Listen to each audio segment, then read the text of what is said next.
तिम्रो नाम के हो? सन्देश घर कहाँ हो? सिन्धुपाल्चोक सिन्धुपाल्चोक? कहाँ कुन बाटो हुँदै आएको? रोडको बाटोबाट? अनि रोडको बाटो राम्रो थियो? थियो? एकदम पिच थियो कि पुरै ढुङ्गा भएको थियो? कक्षा कतिमा पढिरहेछ? एलकेजी एलकेजी पढ्छ? यहाँ कति भयो? थाहा छैन? थाहा छैन? खाना कति खान्छौ तिमीले?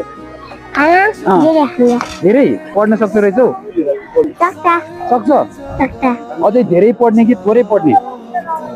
धेरै पढ्ने कति?